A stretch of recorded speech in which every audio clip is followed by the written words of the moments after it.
France Info, bonjour, il est 12h05. France Info. Deux points, ouvrez l'info.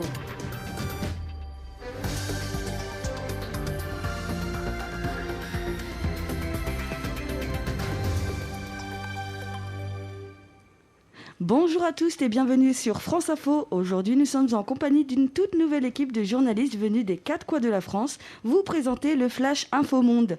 Au programme, dans l'interview du jour, Juliette Avril recevra Isaac Godogo qui décryptera la nouvelle résolution parlementaire concernant le peuple ouïghour adoptée récemment à l'Assemblée nationale.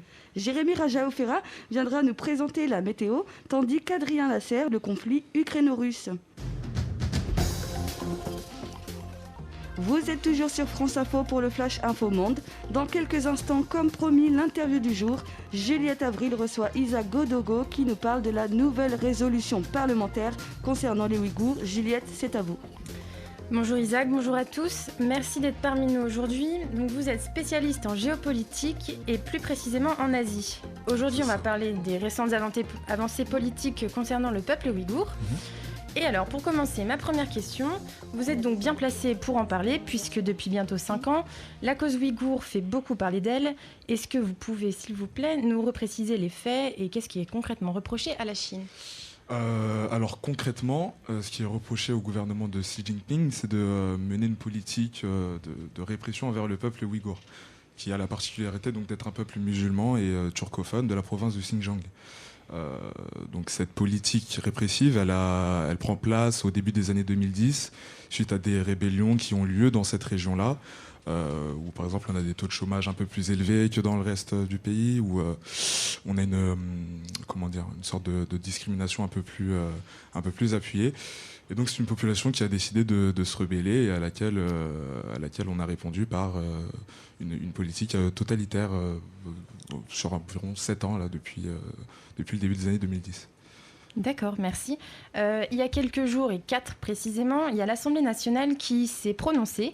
Et donc ce jour a été considéré comme historique puisque c'est un premier pas vers la libération pour ce peuple réprimé. Vous pouvez nous expliquer un peu plus de quoi il s'agit ? Oui, alors en fait, ça fait environ peut-être 2-3 ans que le sujet est sur la table internationale. Donc entre 2017 et 2019, selon l'ASPI, il y a eu plus de 80 000 Ouïghours qui ont été réquisitionnés par l'État chinois pour travailler en usines, et des usines qui appartiennent à des marques, des entreprises qu'on connaît. Il y a beaucoup de marques, les listes sont sorties récemment. Ouais, pour ne pas les citer, Nike, Bershka, etc.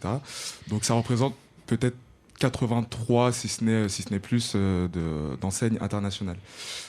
Donc sur les 22 millions d'habitants que représente la province du Xinjiang, on en a près d'1 million donc de Ouïghours qui sont internés dans ces camps de rééducation. Mais c'est vraiment une région qui est à majorité Ouïghour. Donc on a quasi une région fantôme en fait. Donc on a des témoignages de Ouïghours qui sont réfugiés au Kazakhstan, qui décrivent les conditions dans des camps dans lesquels ils sont envoyés, des camps de rééducation comme ils sont appelés.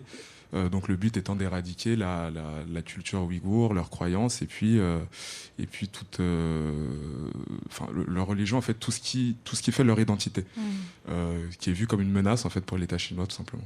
Et tout ça dans le silence depuis de nombreuses années. Depuis de nombreuses années, ouais. Alors on a quand même les voix qui s'élèvent, notamment le Canada qui a été un peu précurseur à ce niveau-là, et Justin Trudeau qui a évoqué le terme de génocide très tôt, très en avance.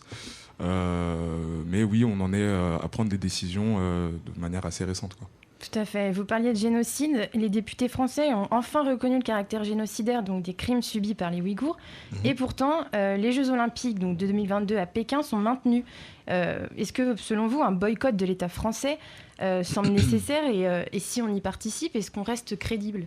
Comme je disais, on a, en termes de décision vraiment internationale, Justin Trudeau a vraiment lancé ce mouvement de boycotter les Jeux Olympiques en Chine. Donc voilà, et il s'attendait à être suivi par la communauté internationale, ce qui jusqu'ici n'a pas encore été fait factuellement, parce que les JO sont toujours maintenus finalement. Ils sont maintenus, mais certains pays s'est quand même prononcé. Certains pays se prononcent, mais ce que je veux dire, c'est que c'est une question plus de valeur et d'éthique morale, mais il y a des tenants et des aboutissants économiques qui sont quand même majeurs. et qui font que certains pays se prononcent, certes, mais dans la prise de décision, on reste quand même sur un vide, en fait. Donc oui, le danger, c'est d'avoir une communauté internationale qui véhicule des valeurs qu'elle ne respecte pas, au final, en participant à un événement tel que celui-ci. D'accord, Donc, vous auriez aimé que la France soit... Je pense que si elle veut être cohérente et si elle veut continuer à avoir une certaine influence de manière internationale, elle doit rester fidèle à certaines valeurs. Et puis celle-ci, je pense que quand les droits de l'homme sont violés dans certains pays, certaines conditions, qu'on parle de politique interne ou externe, la prise de position et de rigueur, et surtout à notre époque, en fait, on ne peut plus trop se permettre de rester neutre. Bien sûr. Et donc c'est une première étape qui vient d'être franchie. Et est-ce que vous aimeriez quoi, vous, pour la suite? Comment vous voyez les choses? Qu'est-ce qui, selon vous, devrait être fait? Comme je disais, je pense que c'est un caractère plus... le problème ouïghour est révélateur de beaucoup de choses. C'est-à-dire qu'on est à une époque où, effectivement, il faut prendre des décisions. Les choses sont sues, il y a eu des images. Donc on a de nombreuses discriminations, de nombreux problèmes dont on ne voudrait plus entendre parler. Il y a les soucis écologiques aussi, qui sont des soucis d'avenir, des soucis majeurs.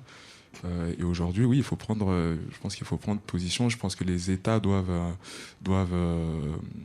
se montrer responsables. Plus de pays, du coup, qui reconnaissent... Plus de pays, et puis,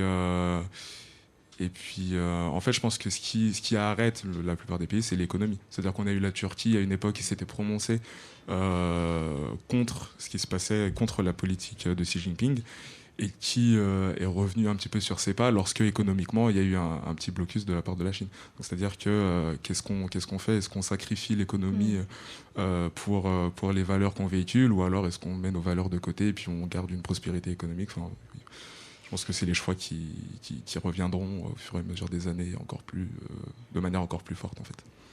Super. Merci beaucoup. Merci à vous. Et maintenant, des nouvelles du ciel. Paris s'habillera-t-elle de son éternel manteau gris? C'est ce que nous allons voir avec Jérémy Rajaofera. Bonjour. Bonjour. Bonjour à tous. Aujourd'hui, en ce lundi 24 janvier, j'ai l'honneur de vous présenter la carte météo de notre tendre et beau pays.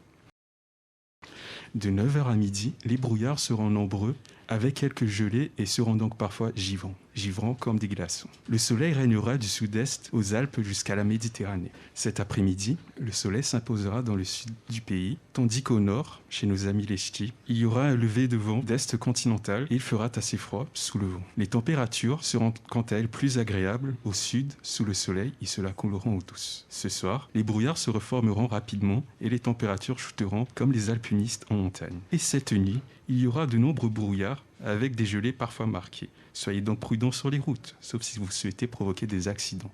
Cordialement, votre chroniqueur météo préféré au grand cœur. Merci beaucoup Jérémy, quelle douceur dans cette annonce météo. Flash actualité, conflit ukraino-russe avec Adrien Lasserre. Bonjour Adrien. Bonjour. Les Ukrainiens sont en conflit avec Moscou depuis 2014. La tension monte de plus en plus. L'armée russe est regroupée depuis plus de 3 mois sur la frontière orientale de l'Ukraine. Et c'est tout. Merci beaucoup Adrien. France Info.